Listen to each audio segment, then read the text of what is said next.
All right, y'all. Let me see if I can break this down. Um, this is a week gone by, and here we go with another late night. Gotta post it. Here's what I picked up. All right, let me go through these real quick. These are DC pickups. I got this here, All-Star Batman. Really cool.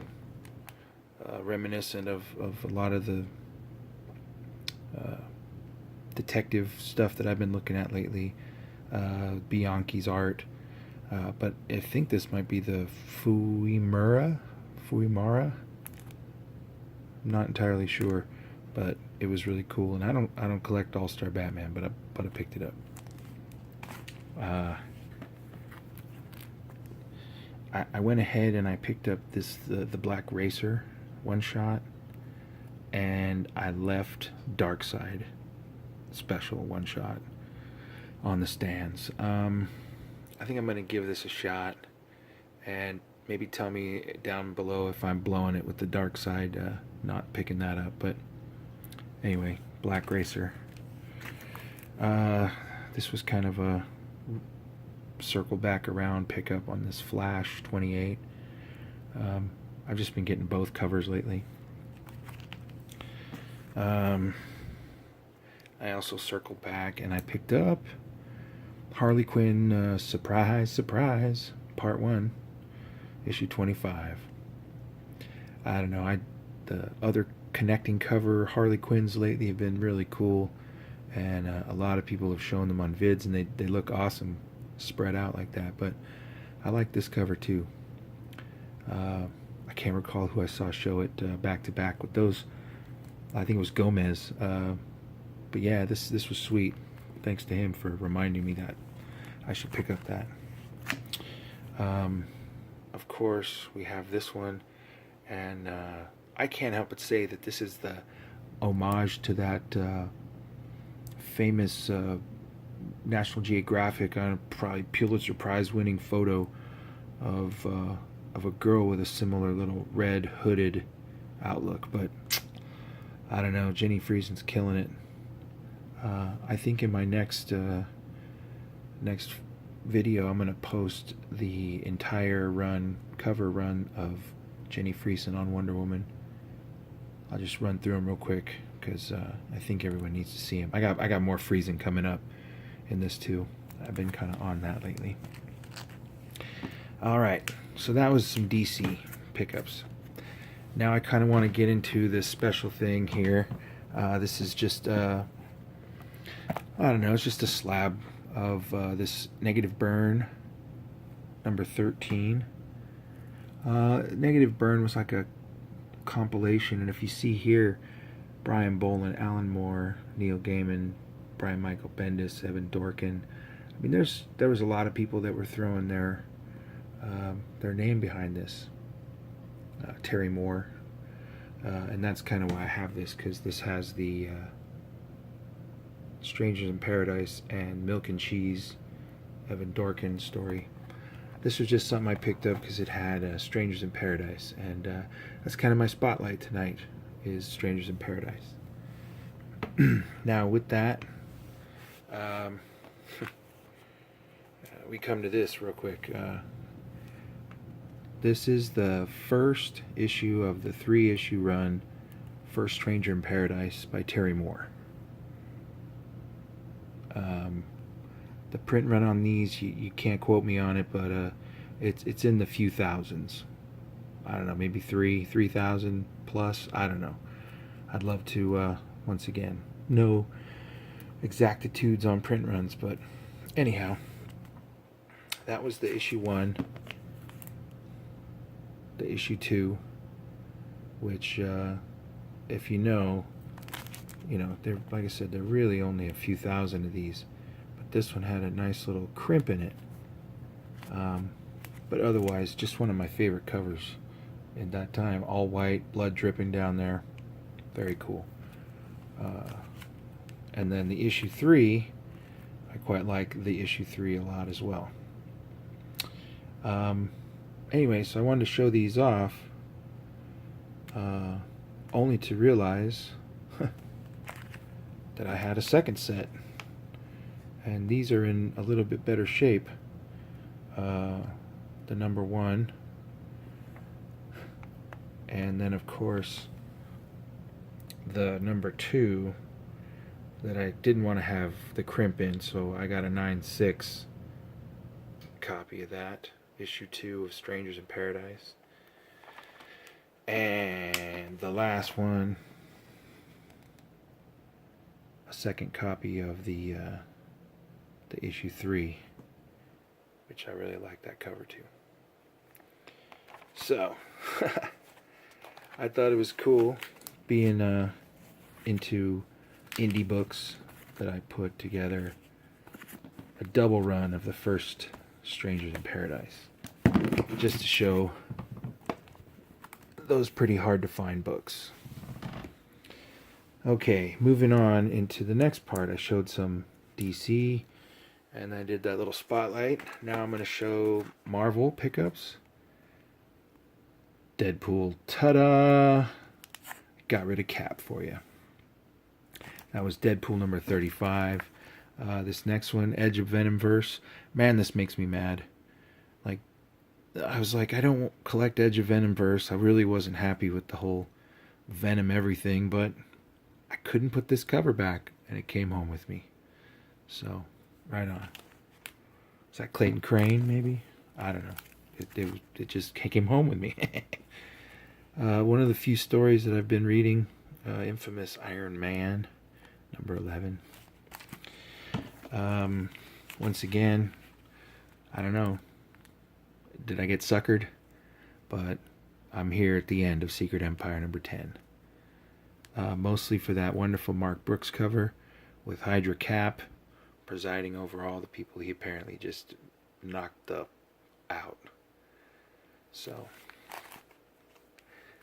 but my spotlight cover of the week has got to be this Jenny Friesen Black Panther. Man, number 17. This is going to be a connecting cover too, so I can only hope that they have an equal profile of Chala and have a little bit of a man, I'd even put that up. That is really cool. Anyway, Jenny Friesen knocking it out. Okay, next we're going to go to Independence. Animosity. Look at that cover. The background of that. Animals becoming sentient and going after humans. Animosity from Aftershock, number 9. Next, probably just for the funness of the fun, reading some Jimmy's Bastards by Garth Ennis, issue 3. Probably my favorite cover, my second favorite cover of the week, was this one, Black Magic by Greg Rucka. This series is up and running again, and it's pretty awesome. So about a magician detective, best way I could put it. Number 7. Sweet cover. I'm still buying but have yet to read Crosswind. They had 2 covers this week, and I just happened to get this because I think there were it was less damaged or less prone than others. That's all. Deadly Class. Love me some Deadly Class, and I bought this cover because it reminds me most of me. So there you go. My Deadly Class pickup, and that was, God, what issue? 30? That was issue 30 of Deadly Class. Where are you guys? Money Penny, James Bond 007. This was a one-shot of the secretary of James Bond before she was hooked up with James Bond. So figured one shot. I'll give it a chance. A series you don't have to worry about giving a chance. You just crack the cover on Saga, and there you go. Alrighty, Spawn, the black and white cover of 277. Sweet. The color added cover on this one was just as cool, but I'm only really collecting the black and whites on the Spawn. Speaking of one of my favorite covers and a series that I jones for all the time, Lady Killer. Just some really cool covers in that run, but I love that. Now, why aren't we chasing this book? If everyone said, "Hey, Adam Hughes did the cover on this," people would be falling over themselves to pay like tons and tons of money for this book. But that cover's awesome, and the interior is equally badass. Then my last favorite pickup was Rebels. The Virginian is the name of this, but it's a historical epic of America's founding. So there you go. Comic books again, giving back. All right, finally, I wanted to give some pickups here in terms of stuff that I got here. If anyone saw my last vid, this is the 837. Beautiful, beautiful shape. This was shipped separately from the last run of Detectives that I showed that all got damaged. But this one came in absolutely stellar. So I'm happy about that. Next, I went out and I managed to find the Gilliam March 851 Detective. And that was part of the run that I had last time that was damaged, but I really wanted this book. So I picked that one up. I've got this place that I'm going to that has quite a lot of these Art Germ Batgirls, but I just picked this one up because I don't know, it's my favorite, but it's cool. 26 of New 52 Batgirl. Art Germ run on all of those Batgirl covers, so I know everybody's loving Art Germ, so there you go. Another Jenny Friesen. I really just picked this up because I dig this cover, and it was pretty flawless, pretty sweet. Other run I've been kind of pecking at is this Clean Room. It's a Vertigo series. This was number 9, I think, but a Jenny Friesen cover nonetheless. This is kind of like a horror title, so I don't know. I've just been, like I said, picking at the ones that are cool. But there's another one. Speaking of more, Jenny Friesen. I was talking recently how I had gone through quite a substantial amount of new Wonder Woman Rebirth, and I not finding the Jenny Friesen covers in there at all. And I went through this huge box of Rebirth Wonder Woman, and I managed to pull out, what was that, 3 copies. I had them set aside, and I finally bought them. I really love this cover, number 11. It's pretty powerful. I managed to find this one, which I'm glad, because I dug that cover as well. I'm going along and buying some of these Wonder Womans with the covers, the killer covers. Speaking of, I really think that issue 25 might be your Catwoman 51 equivalent. Speaking of, I managed to find another spot that had some really cool Parrillos. This one, Seeking Near Mint, showed this to me on a vid, and I was on the lookout for it. I finally picked that up.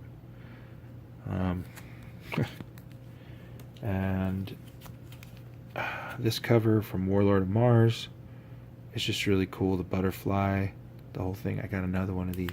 I think I have 3 or 4 of these, but very cool on that one.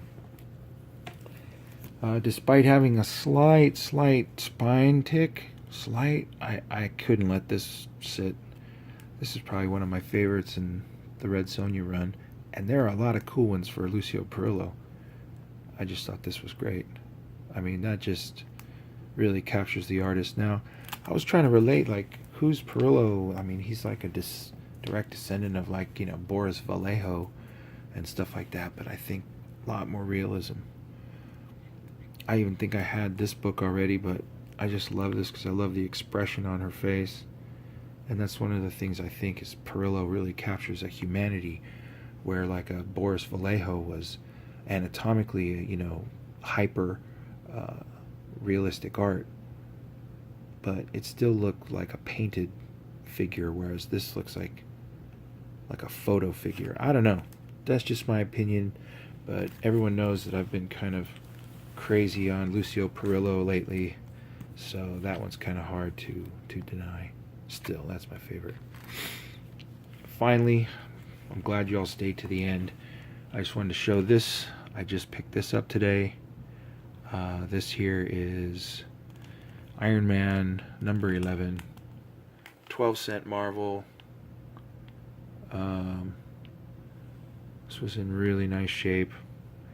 I mean, I don't know. I'd like to be hard on all books, and maybe I'd say it's VF plus, but probably not. It's probably an NM something. But I just picked this up. Love this cover, the vibrancy of it. Mandarin, you know, it's a fun cover.